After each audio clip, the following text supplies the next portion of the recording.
Assalamualaikum dear listeners, welcome from Taiba Zahid. The topic of today's video is principles of communication. Before starting with this video, मैं आपको कुछ बताना चाहती हूँ कि ये जो हमारे प्रिंसिपल्स ऑफ कम्युनिकेशन है ये दो तरह के होते हैं। कुछ प्रिंसिपल्स हमारे पास ऐसे हैं या फिर यूँ कह लें कि अ सेट ऑफ प्रिंसिपल्स जो है एक ऐसा है जिसे हमने अपनी कम्युनिकेशन स्टार्ट करने से पहले अप्लाई करना है। और एक हमारे पास कुछ प्रिंसिपल ऑफ कम्युनिकेशन ऐसे हैं जिनको हमने ड्यूरिंग ओवर कम्युनिकेशन अप्लाई करना है। तो चलिए बगैर टाइम वेस्ट किए देख लेते हैं। सबसे पहले तो देखिए कम्युनिकेशन हमारे लिए कितनी ज़रूरी है। इसके हवाले से एक आध ही लाइन में यूँ कहना चाहूँगी कि देखिए जैसे हमें ज़िंदा रहने के लिए ऑक्सीजन की ज़रूरत है, जैसे हमें ज़िंदा रहने के लिए खाने-पीने की ज़रूरत है, जैसे हमें ज़िंदा रहने के लिए साँस की ज़रूरत है, just like all these things we must need communication. आपको ज़िंदा रहने के लिए, आपकी जो लाइफ है उसमें आपको सक्सेस लेने के लिए, आपको कामयाब होने के लिए आपको you should must be a good communicator. आपको एक अच्छा कम्युनिकेटर होना चाहिए। अगर आप एक अच्छे कम्युनिकेटर हैं तो आप मिनटों में दिल जीत सकते हैं, और अगर आप मिनटों में दिल जीत सकते हैं देन इट मीन्स कि आप मिनटों में कोई भी डील जो है वो अचीव कर सकते हैं। एनीहो, ये इसके ऊपर एक लंबी चौड़ी बहुत डिबेट हो जाएगी कि आपको एक ज़िंदगी में कामयाब इंसान बनने के लिए आपको एक अच्छा कम्युनिकेटर होना भी ज़रूरी है।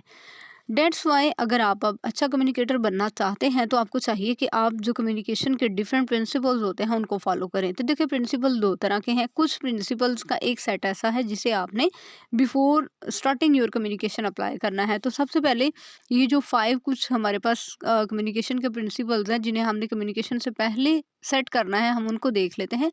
नंबर 1 पे है नोटिस योर ऑडियंस। देखिए इस लाइन का क्या मतलब है। जब भी आप कहीं पे कम्युनिकेशन करने जा रहे हैं, आप किसी को कोई बात कन्वे करना चाहते हैं, किसी से कोई बात मनवाना चाहते हैं, तो then that's your foremost responsibility to identify your audience. Means that कि आपकी जो ऑडियंस है उनकी मेंटालिटी क्या है, उनका माइंड सेट क्या है। अगर आपने फॉर एग्जांपल, इसकी आपको एक मैं लोकल एग्जांपल देती हूँ। लेट्स सपोज कि आपने जो स्पीकर है या मतलब फॉर एग्जांपल जो आप हैं, आप ऐसा कम्युनिकेशन स्टेज पे खड़े हैं और आप वहाँ पे खड़े होकर बिजनेस के बेनिफिट्स के हवाले से बात करने लगे हैं, और जो आपकी ऑडियंस है वहाँ पे सारे लोग जो है वो जॉब होल्डर बैठे हुए हैं। तो आपने ये वाला काम नहीं करना कि आप जो बात करने जा रहे हैं आपकी अपोजिशन में जो है ऑडियंस बैठी हुई है। देखिए आपके बिजनेस के जो बेनिफिट्स हैं उसको वैल्यू वही लोग देंगे जो कि बिजनेसमैन होंगे या जिनका माइंडसेट बिजनेस जैसा होगा। बाकी जॉब वाले लोगों के साथ ऐसी बात करना अपनी ही बात की वैल्यू को कम करने के बराबर है। एनी हूँ, आपने सबसे पहले अपनी ऑडियंस को चेक करना है कि आपकी ऑडियंस कौन है। नंबर 2 पे है understand your purpose. Most important thing ये है कि आप जब बोलना स्टार्ट करने लगे हैं तो आप सबसे पहले ये आइडेंटिफाई करें कि आप ये बात जो आप करने जा रहे हैं व्हाट डज इट मीन। आपका इस बात से मकसद क्या है, आपका इससे पर्पस क्या है, आप क्या चाहते हैं। अगर आपका पर्पस क्लियर होगा तो आप उसी लिहाज से अच्छे वे से कम्युनिकेट कर पाएंगे। नंबर 3 पे है नो योर टॉपिक।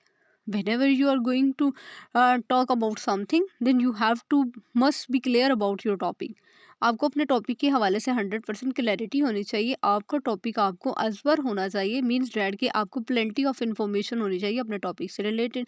अगर आपको अपने टॉपिक से मैक्सिमम जो है इंफॉर्मेशन है, आपको अपने टॉपिक के ऊपर 100% गिरफ्त है, तभी आप एक अच्छे कम्युनिकेटर बन पाएंगे। लेकिन अगर आपको अपने टॉपिक के ऊपर 100% इन्फॉर्मेशन नहीं है, तो अगर ऑडियंस की तरफ से कोई क्वेश्चन आ गया तो that situation you will lose your confidence level. Next है हमारे पास नंबर 4 पे सेट अ गोल। आप एक गोल सेट करें सबसे पहले कि अगर आप ये कम्युनिकेशन करने जा रहे हैं तो आप क्या चाहते हैं कि at the end of this communication what outcome you are expecting here ना। आप क्या चाहते हैं कि जैसे ही आपकी कम्युनिकेशन एंड हो तो इसका आउटपुट आपको क्या मिले। मीन्स राइट कि आपका गोल क्या है। देखिए कुछ लोगों का बात करने का पर्पस गोल ये होता है कि at the end of this communication मुझे फाइनेंशियल जो है सपोर्ट मिल जाए। किसी का मकसद ये होता है कि लोगों की थिंकिंग पैटर्न चेंज हो जाए।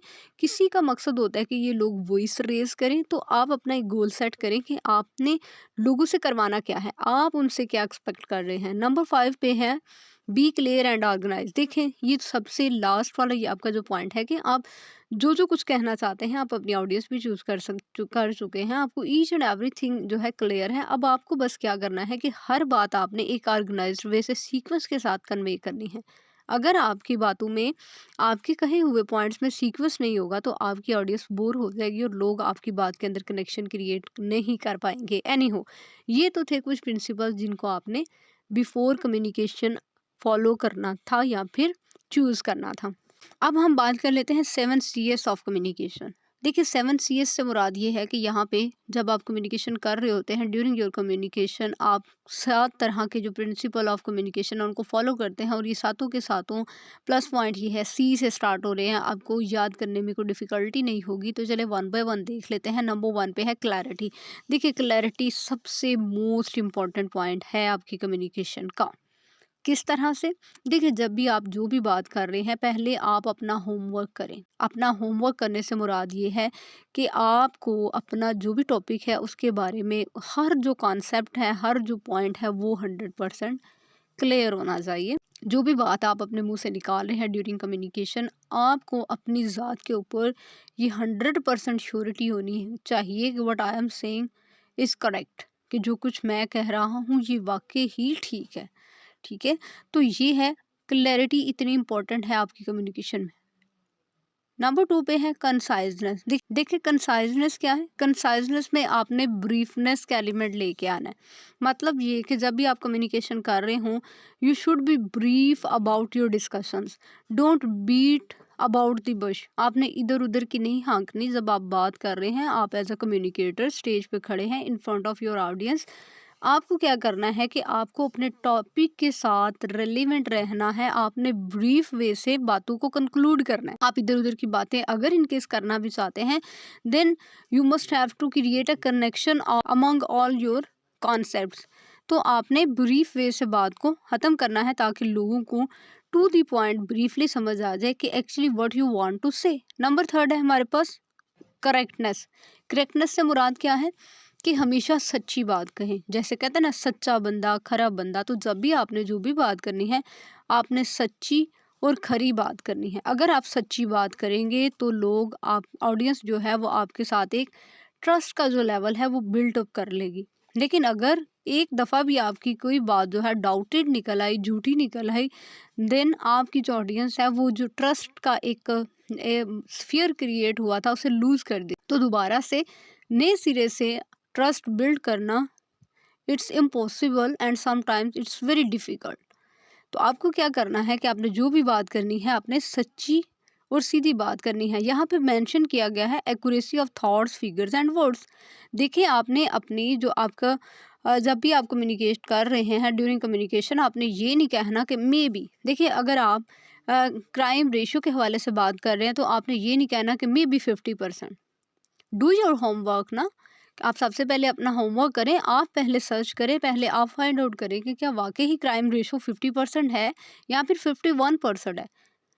वहाँ पे आपको 100% करेक्ट फिगर्स बताने हैं, करेक्ट काउंटिंग बतानी है, ईच एंड एवरीथिंग आपने करेक्टली कोड करनी है। यही तो डिफरेंस है आप में और आपकी ऑडियंस में। लोग नीचे क्यों बैठे हैं, लोग आपसे थोड़े बिलो क्यों हैं और आप स्टेज पे क्यों हैं? मेन रीज़न ही तो यही है कि आपको कुछ थोड़ी सी इन्फॉर्मेशन ज़्यादा है आपकी जो ऑडियंस बैठी है उनसे। अगर उन सबको ईच एंड एवरीथिंग मालूम हो, अगर उनको सारी इन्फॉर्मेशन हो, देन वो आपको बैठ के क्यों सुनेंगे? इट्स लॉजिकल ना, that's just waste of time.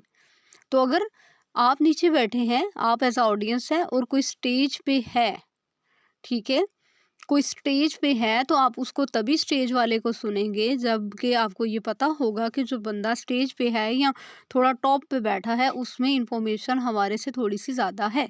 तो इसलिए आपको अपना होमवर्क करना है और ईच एंड एवरीथिंग बिल्कुल क्लियर बतानी है। अगर आप भी डाउटी हैं तो जो नीचे ऑडियंस बैठी है वो तो पहले ही बड़े डाउटी हैं। एनी हो, तो नंबर 4 पे है कंक्रीटनेस। कंक्रीटनेस का मतलब क्या होता है कि जब आप कम्युनिकेशन कर रहे हो तो आपने ढूंढ ढूंढ के अपने जो स्पेसिफिक पॉइंट्स हैं, कंसर्न्स हैं, आपने उनको हाईलाइट करना है।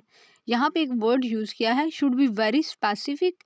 ये नहीं कि जब आप बात कर रहे हो तो आपको जितनी भी, आप बेशक इधर उधर की बातें करें, जोक सुनाएं, आप हंसी मजाक करें, गुस्से से बात करें, बट आपको ये याद होना चाहिए कि आपका असल पर्पस जो स्पेसिफिक जो पॉइंट्स थे आज की स्पीच में, जो जो कुछ आप हाईलाइट करना चाहते थे, आपको वो मस्ट हाईलाइट करना है ड्यूरिंग योर कम्युनिकेशन। तो ये कुछ पॉइंट्स हाईलाइट कर लीजिए, जैसे कि आप जिसे कंटेंट्स कहते हैं या टेबल ऑफ कंटेंट्स कहते हैं या फिर की पॉइंट्स। आपको अपने की पॉइंट्स याद होने चाहिए। जैसे कि मैं आपको एग्जांपल देती हूँ। सबसे पहले आप इंट्रोडक्शन देते हैं, फिर आप कॉजेज पे बात करते हैं, इफेक्ट्स पे, और लास्ट वन पे आपका कंक्लूजन है। ओके जी, नंबर 5 पे है हमारे पास कंप्लीटनेस। कंप्लीटनेस क्या है कि जब भी आप ऑडियंस के साथ कम्युनिकेट कर रहे हैं, जब भी आप ऑडियंस के साथ बात कर रहे हैं, तो आपने अपनी बात जहाँ से स्टार्ट की है, आपने अपनी बात को एंड भी करना है, वाइंड अप करना है। अगर आप ऐसा नहीं करेंगे तो लोगों में एक एम्बिग्विटी का एलिमेंट क्रिएट हो जाएगा। मतलब कि लोग कन्फ्यूजन का शिकार हो जाएंगे कि असल में जो हमारा स्पीकर है वो कहना क्या चाह रहा है, या फिर वो हमारे से क्या एक्सपेक्ट कर रहा है। देखिए, आपने इंट्रोडक्शन दिया, आपने कॉजेज बताया, आपने इफेक्ट्स बताए, अब आप कंक्लूजन में बताइए कि what you are expecting from your audience. तो लिहाजा बात आपने इनकम्प्लीट नहीं छोड़नी। अगर आप इनकम्प्लीट बात करेंगे तो आप कभी भी अच्छे कम्युनिकेटर फील नहीं होंगे। नंबर 6 पे है कंसिडरेशन। देखिए, कंसिडरेशन होता है, जैसे आप इसकी जो लिटरल मीनिंग है वो ये है कि अक्सर आपने सुना होगा कि प्लीज़ मेरी एप्लीकेशन को कंसिडर कर लें। कंसिडर का मतलब क्या है? रख लें, तवज्जो दे दें। तो लिहाजा कंसिडरेशन का मतलब ये है कि जब भी आप एज अ स्पीकर बोल रहे हो तो आपने सामने वाले को वैल्यू देनी है, सामने वाले को रिस्पेक्ट देनी है, सामने वाले को स्पेशल फील करवाना है। हम लोग कॉमनली कम्युनिकेशन के दौरान जो सबसे बड़ी मिस्टेक करते हैं वो ये है कि हम हमेशा आई का जो कॉन्सेप्ट है वो यूज़ करते हैं। So now, to be a good communicator you have to replace this word I with we. आपको वी के साथ चीज़ों को रिप्लेस करना है। आप जब भी एज अ स्पीकर बात कर रहे हैं तो आपने लोगों को ये नहीं कहना कि ये मेरे फ़ायदे की बात है। आपने उनको कहना है कि ये हमारे फ़ायदे की बात है, कि आप भी स्पेशल हैं, आपके फ़ायदे की बात हो रही है। अगर आपकी जो ऑडियंस है उन्हें थोड़ा सा लाइट सा भी अपना थोड़ा फ़ायदा नज़र आएगा, उन्हें लगेगा कि हमें कोई रिस्पेक्ट दे रहा है, हमें कोई वैल्यू कर रहा है, तो वो लोग आपके ऊपर ट्रस्ट लेवल मज़ीद बिल्ड कर देंगे। वो लोग मज़ीद आपको सुनना चाहेंगे। तो लिहाजा एक अच्छा कम्युनिकेटर होने के लिए आपने सामने वाले को भी स्पेस देनी है, सामने वाले को बोलने का मौका देना है, सामने वाले के राइट्स की बात करनी है, सामने वाले को का जो भी ओपिनियन हो उसको भी रिस्पेक्ट की नज़र से देखना है। नंबर 7 पे है हमारे पास कर्टेसी। कर्टेसी के लिटरल मीनिंग होते हैं अहलाक, मैनर्स, शाइस्तगी। एज अ कम्युनिकेटर, या फिर यूँ कह लें एज अ गुड कम्युनिकेटर, आपने जब भी बात करनी है तो आपने हमेशा अहलाक के साथ बात करनी है। इसके ऊपर उर्दू में एक लाइन मुझे याद आ रही, शायद उससे आपको अच्छी समझ आ जाए। देखिए, अगर आप किसी को कोई बात कहते हैं, आप उसको कोई बात कहना चाहते हैं, तो अगर आप उसको सिंपल वर्ड्स के साथ कह देंगे तो वो बात उसके दिमाग में रह जाएगी। लेकिन उसी के अपोजिट में आप वही बात उसको मैनर्स के साथ, यानी कि कर्टसी के साथ, शाइस्तगी के साथ कहेंगे, तो वो बात सारी ज़िंदगी के लिए उसके दिल में रह जाएगी। तो लिहाजा एक अच्छे कम्युनिकेटर की ये भी क्वालिटी होनी चाहिए कि वो लोगों से, जाहिर सी बात है आपने अपने गोल तो अचीव करने ही कर रहे हैं, कि वो लोगों से अपनी बात मनवाने के साथ साथ लोगों के दिल जीत ले। तो आपने अपनी ऑडियंस का दिल जीतना है by applying the principle of courtesy. तो लिहाजा ओवरऑल ये था आपका सारे का सारा टॉपिक। मैं एक दफ़ा इसको थोड़ा लाइट सा एक रिव्यू दे देती हूँ कि हम बात कर रहे थे प्रिंसिपल्स ऑफ कम्युनिकेशन की। तो कम्युनिकेशन के जो प्रिंसिपल्स हैं 2 तरह के होते हैं। हमारे पास ऐसे प्रिंसिपल्स हैं जिनको आपने कम्युनिकेशन स्टार्ट करने से पहले सेट करना है। पहले आप इनको सेट कर लें। जैसे आप कहते हैं कि सूटेबल इन्वायरमेंट क्रिएट करना, तो यूँ कह लें कि अपनी बात करने से पहले आपको सूटेबल इन्वायरमेंट क्रिएट करना है by applying this principles of communication. उसके बाद अब आपकी कम्युनिकेशन स्टार्ट हो चुकी है, आप सर्टन पर्टिकुलर इन्वायरमेंट क्रिएट कर चुके हैं, तो अब आपने बोलते भी जाना है और बोलते साथ साथ आपने कम्युनिकेशन के ये जो 7 प्रिंसिपल्स हैं इनको अप्लाई करना है। इन 7 के साथ प्रिंसिपल्स को अप्लाई करके आप लाइफ में एक अच्छे कम्युनिकेटर बन सकते हैं। इसके साथ ही तैयबा जाहिद को दीजिए इजाज़त। तो इंशाल्लाह ताला एक नई वीडियो में एक नए टॉपिक के साथ आप लोगों से दोबारा मुलाकात होगी। तब तक के लिए अल्लाह हाफिज़, अल्लाह निगहबान, stay blessed, stay tuned, see you later please. अगर आप लोगों को स्टिल किसी किस्म की कोई क्वेरी है तो आप लोग कमेंट सेक्शन में मेरे से पूछ सकते हैं। अगर आप लोगों को अभी भी समझ नहीं आई तो हम इससे रिलेटेड एक मज़ीद वीडियो देख लेंगे। अल्लाह हाफिज़, अल्लाह निगहबान, स्टे ब्लेस्ड, स्टे ट्यून्ड।